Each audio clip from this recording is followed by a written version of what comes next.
O filme Top Gun Maverick traz uma moral da história que talvez você que assistiu ao filme não tenha percebido. E mesmo para aqueles que não assistiram ao filme, este é um canal em que vemos aí a mimese entre a vida e a ficção, entre a realidade e a cultura. Então, dentro aí desse aspecto mimético, analisando aí obras literárias, no caso aí uma obra cinematográfica, a gente sempre preza aí pelos valores, pela axiologia que está envolvida. E o filme Top Gun Maverick, ele traz aí essa moral da história, sendo que moral da história é uma coisa que tem se perdido muito nos dias de hoje, principalmente quando lemos autores contemporâneos, porque houve aí uma decadência da moral na sociedade. O próprio Nietzsche, que está aqui do meu lado, é um autor que lutou contra a moral naquilo que ele identificou como grandes vícios da civilização. Vamos ver um trecho do filme aí, em que o Maverick, na fase de treinamento,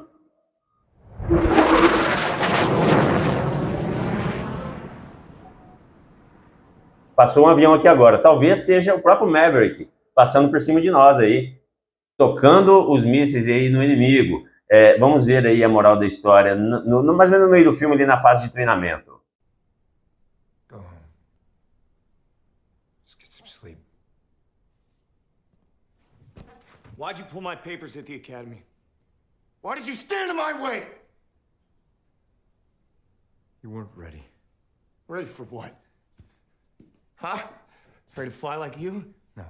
Ready to forget the book. Trust your instincts. Don't think. Just do. You think up there, you're dead. Believe me. My dad believed in you. Então, pessoal, vocês viram aí a moral da história. Estava em inglês, mas para quem não sabe inglês, eu traduzo aqui. Just do it. Quando ele fala just do it, apenas faça. Don't think, ou seja, não pense. Just do it, apenas faça. Essa é a moral da história, é bastante simples, né? Ah, que coisa simples, que coisa terrivelmente simples, não é um grande axioma. Mas vejam bem, essa moral da história, por ser simples, ela pavimenta digamos assim, um princípio básico, que é o princípio da atitude. A gente pode chamar de princípio da atitude aí no estoicismo, por exemplo. A própria ação, né, o conceito de ação e reação está muito presente na obra do Nietzsche. Eu vou deixar alguns links aí na descrição do vídeo para aquisição de livros. Quem quiser adquirir esse livro aqui, ó, Friedrich Nietzsche, Humano Demasiado Humano, vai estar aí na descrição. O próprio Deleuze, eu acho que eu vou tentar colocar aí para vocês na descrição do vídeo, o livro do Deleuze, que é a interpretação do Nietzsche, e o Deleuze o Gilles Deleuze, né, é um filósofo que fez essa exegese do Nietzsche, pensando muito aí nessa questão do conceito de ação e reação. A atitude é uma coisa muito importante. No final do filme, justo aí no clímax, quando os ases aí da aviação naval americana estão partindo aí para aquela missão dificílima, quem viu o filme aí sabe mais ou menos aí o que aconteceu. No clímax, essa moral da história é repetida, vejam aí. Talk to me, Dad. Come on, kid, you can do it. Don't think. Just do it.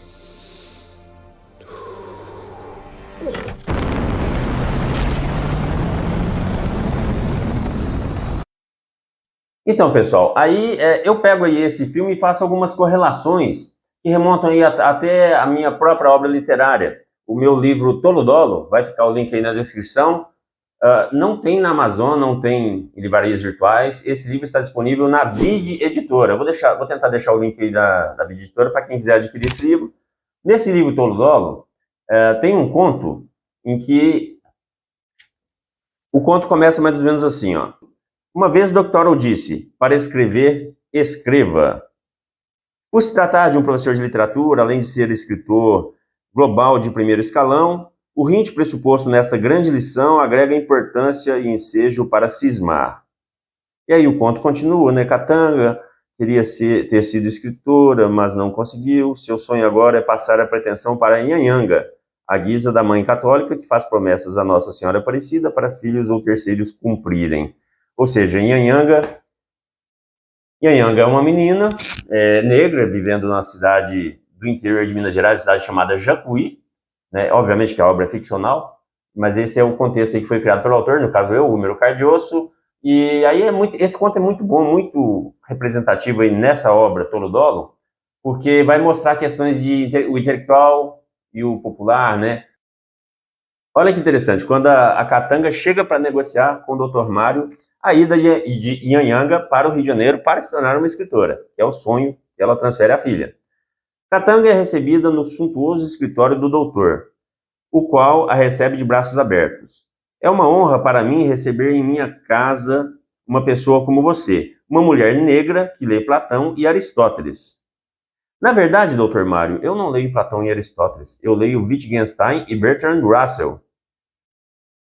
Só que aí, nesse ponto, gente, talvez a Katanga tenha dito Russell. Aí o doutor Mário pergunta, Russell? Fala, Russell. Aí ela faz essa distinção aí, para vocês verem o nível intelectual da coisa, né? Porque no Brasil, né, em português, muita gente fala o nome do Bertrand Russell, né, aportuguesando, para não falar na pronúncia em inglês, o pessoal fala Russell, aí confunde com um fenomenólogo, né? Que é um filósofo da fenomenologia francês, que é o Edmund Husserl, né? Então, assim, a falta de pronúncia, né, esse conto mostra isso, essa é uma parte interessante, a falta da pronúncia adequada, às vezes confunde aí, por exemplo, nomes de autores, nomes de lugares e por aí vai. Pessoal, então assim, essa moral da história do filme Top Gun Maverick, eu relacionei com Doctoral, né? Doctoral, a pronúncia correta dele em inglês, o nome dele. Doctoral foi um grande escritor americano. Aqui tem o filme Ragtime, filme não, romance. Ragtime é um romance muito bom, porque aqui esse autor usa uma técnica de pegar personagens reais e utilizá-los na ficção. Então, assim, o Doctoral, uma vez ele disse, né, porque foi perguntado por uma jornalista, porque ele era professor de literatura, falou, como é que faz para ser um grande escritor? Como é que faz para escrever um livro? Hein? Aquela pergunta bobinha que às vezes o jornalista faz quando está diante de um grande autor. Aí o Doctoral pegou e respondeu, para escrever, escreva. É algo muito simples, né, dizer isso, mas ao mesmo tempo de uma inteligência, de uma tradição, de um princípio muito grande, que parece mesmo que é falado aí no Top Gun Maverick. Don't think, just do it, ou seja, não pense, faça.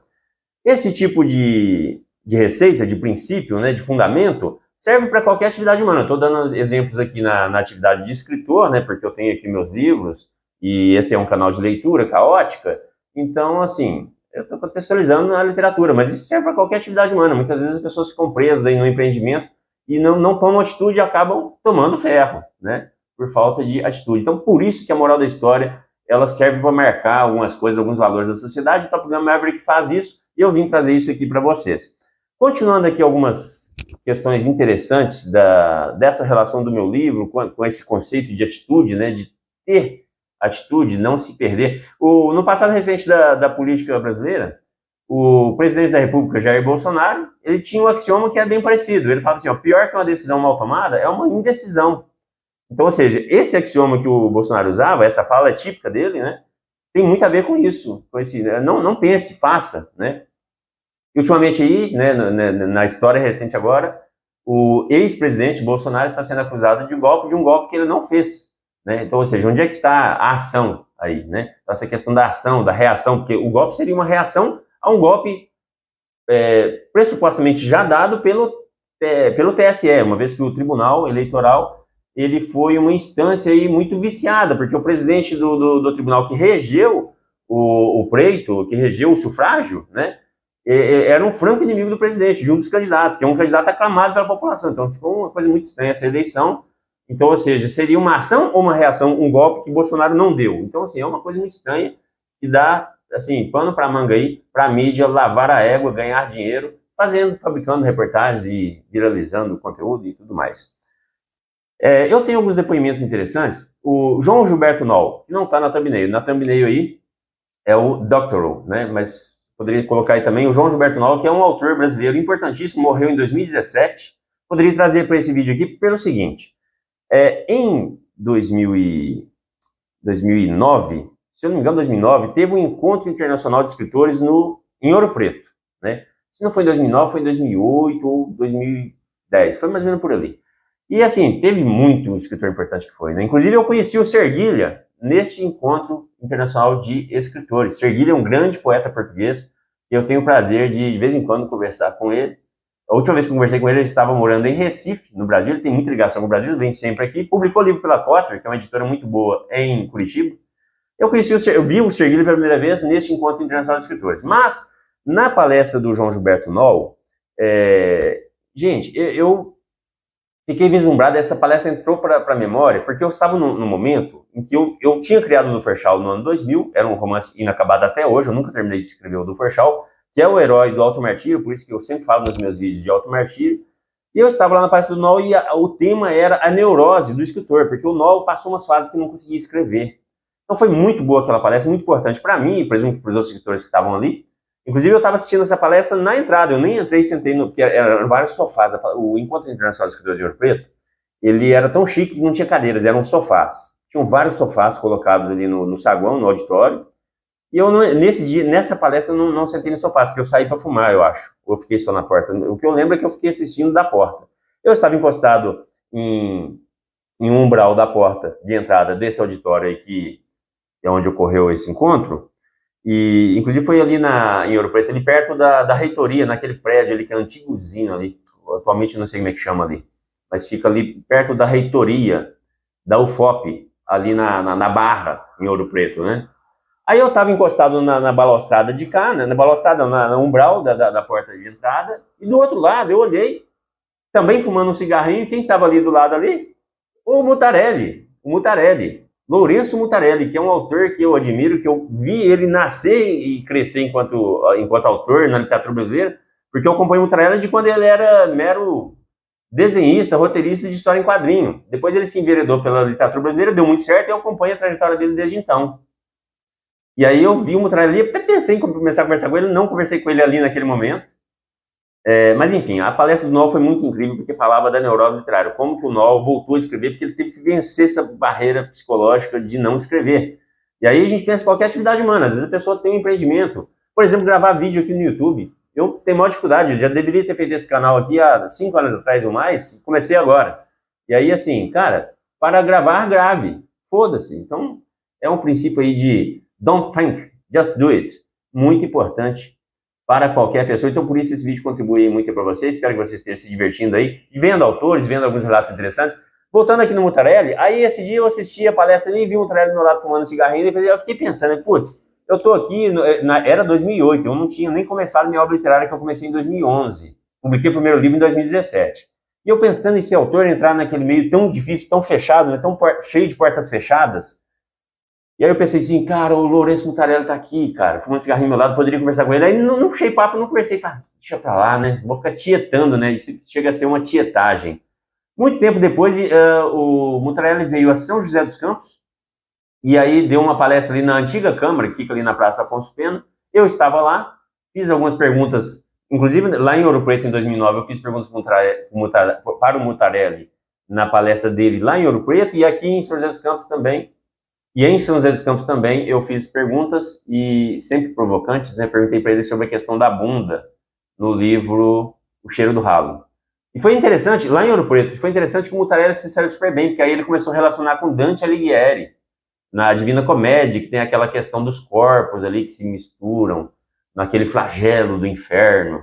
E aí ele relacionou a bunda da garçonete, que o narrador ficava olhando, né? Não lembro se tem essa cena no filme, que o Selton Mello faz o papel principal aí no filme Cheiro do Ralo, é muito legal essa relação de cinema com literatura e com realidade, né? E eu ali perguntando com o Mutarelli sobre a bunda, e aí todo mundo ficou chocado, pô, o que é esse maluco perguntando sobre a bunda aqui no Encontro Internacional de Escritores, não pode fazer isso, ai. E eu lá, fiquei com a cara de louco, né? Perguntei. E o Mutarelli respondendo lá, saindo super bem, eu falei, é isso aí, Mutarelli, mandou bem e tal. E aí em São José dos Campos ele deu uma palestra muito interessante. O Mutarelli falou também dessa questão da neurose na literatura, porque o Mutarelli, se vocês não sabem, ele passou um tempo sem escrever a conselho do editor. Vejam bem a que ponto chegam, né?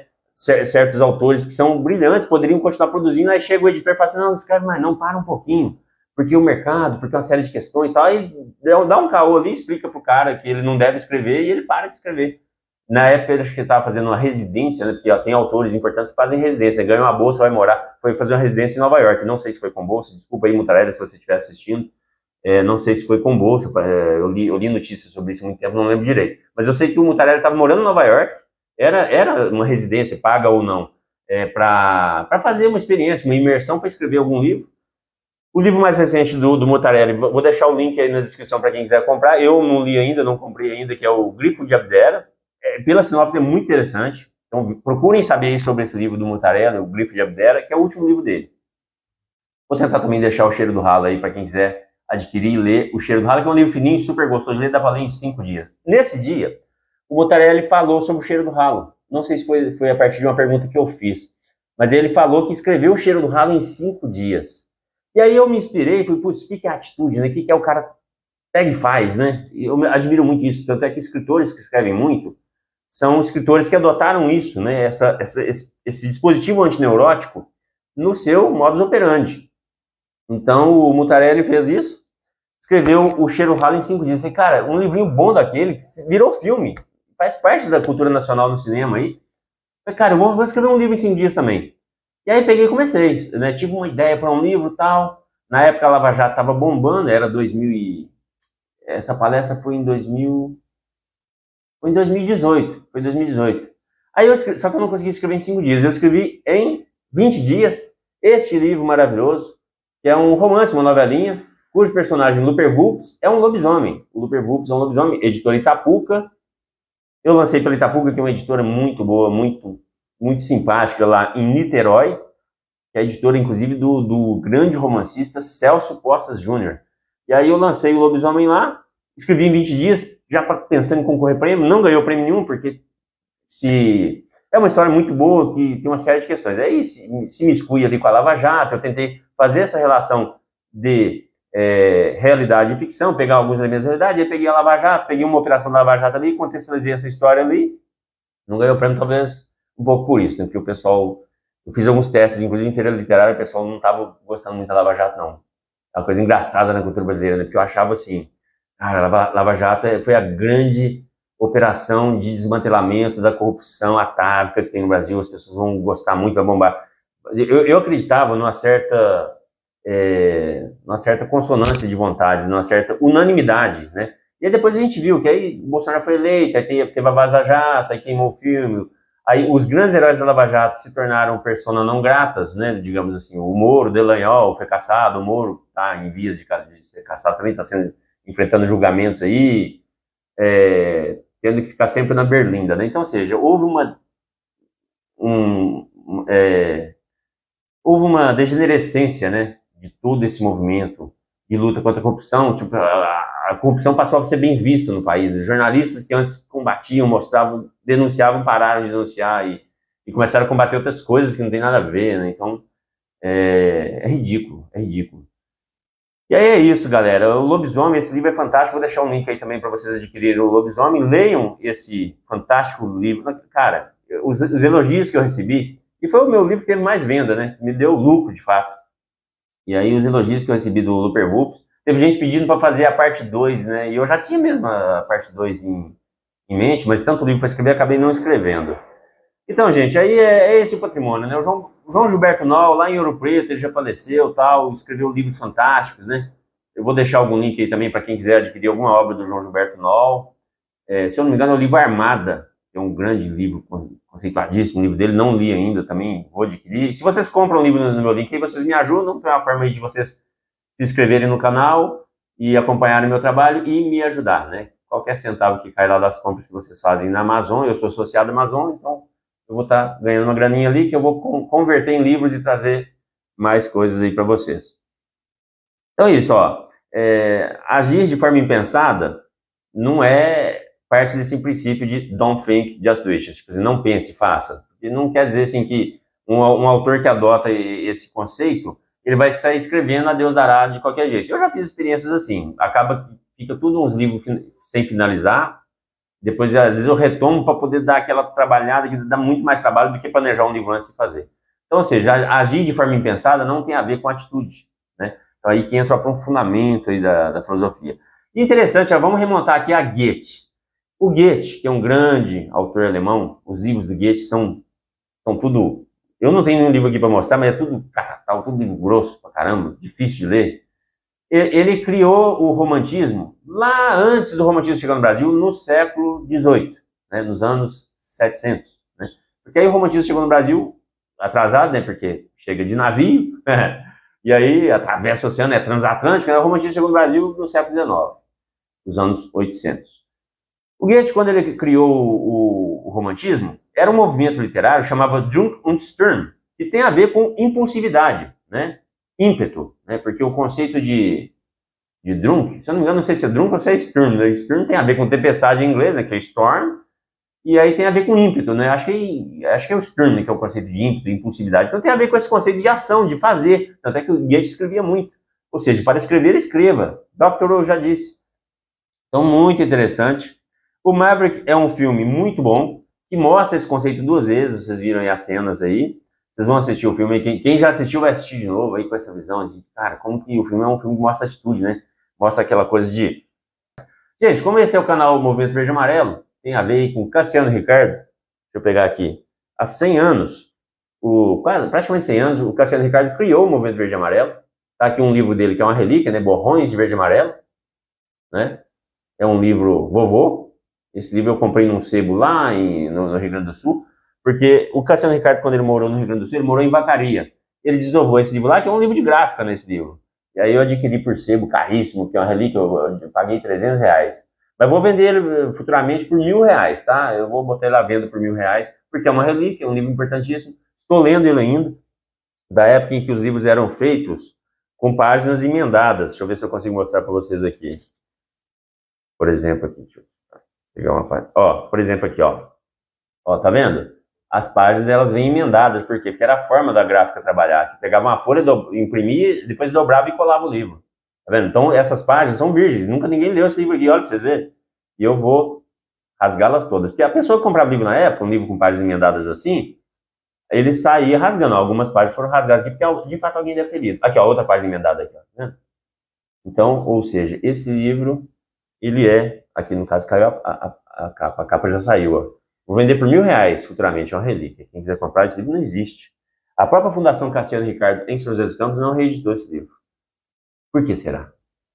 Borrões de verde e amarelo. O verde amarelismo tem sido mal visto, né? O 8 de janeiro foi um tiro no pé que a direita deu, e dali para cá tem um certo preconceito com o verde e amarelo, mas a gente tem que ter orgulho patriótico, verde e amarelo, literário, cultural, seguindo aí o Cassiano Ricardo. Nietzsche, Faulkner, são grandes autores aí. O Faulkner ele foi aviador, ele tem a ver com esse filme do Tom Cruise, porque o Faulkner ele foi aviador, vocês não sabiam? Ele pertenceu à Força Aérea Canadense, uma época. É verdade, muita gente conhece o Faulkner e não sabe disso. Tá aqui um livro do Faulkner, que eu vou deixar aí, tá em inglês, A Fable, mas em português seria Uma Fábula. Eu vou deixar aí na descrição para vocês adquirirem esse livro e ler. Esse livro que eu comprei, ó, tá até amarelo, já que quando eu comprei não li, tô para ler ele de novo, porque quando eu li foi num livro que eu peguei na biblioteca da Universidade Federal de Ouro Preto, né, lá em Ouro Preto que eu li Uma Fábula na época. Eu li até livro da biblioteca, pegava, lia rápido e devolvia. O livro grossão, li em português na época, aí eu comprei em inglês para ler, tá amarelado, não deu tempo de ler ainda, Aliás, eu comecei a ler ele esses dias. Muito bom. Esse é um dos melhores livros do Faulkner, se eu não me engano, foi praticamente o último livro que ele escreveu em vida.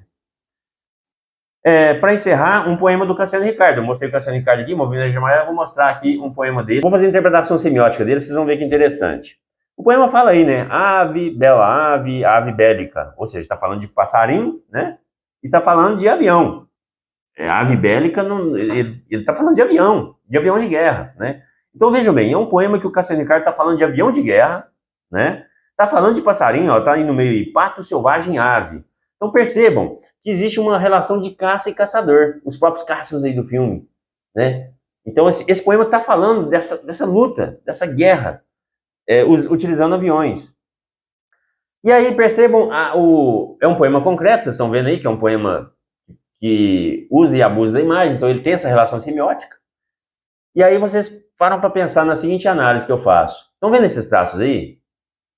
Imagine que o pato selvagem é o alvo, aí vocês imaginam a situação de caça. O pato está sendo caçado, aí o caçador dá um tiro, aí tem esses riscos aí, na verdade não é um tiro, são 3, 4 tiros, então esses riscos simbolizam o tiro que é dado no pato numa situação de caça. E essas letras que se circundam essa mira e esses tiros para o alto, né, porque tem uma mira aí, o alvo é o pato selvagem, essas letras que circundam é a debandada de pássaro, porque quando você está caçando, você dá um tiro, aí o pássaro, todos os bichos saem em debandada. Então, essas letras em círculo representam a debandada dos pássaros nessa situação de tiro, que são esses traços que estão aí. Olha que poema genial. Não é um poema genial? Cassiano Ricardo é um poeta genial. Verde e amarelo. Se inscrevam no canal. Sininho. Sininho não precisa, porque é tanto canal que a gente recebe a notificação e nem assiste. A questão é que se vocês gostaram do trabalho, assistiram um vídeo, vai aparecer outro aí. Assistam o tempo. Hoje, quando lembrar de mim, vou lá ver aquele maluco lá, amarelo, poeta, Número Cardoso, escreveu o livro do lobisomem, mostrou os jogos que eu comprei, o livro ali. Aí vocês voltam aqui no canal e assistem um monte de jogos. É muito legal. Então eu me despeço por aqui. Fiquem com Deus, fiéis, fiquem com a casa. Visions of you come and stay the entire night. My mind is buried, rescue out of sight. Crazy me, what do I not see? That you are living poison in my veins. Put the needle in me so that I feel free. I let loose, give you the key. Pray that you'll be dead to me.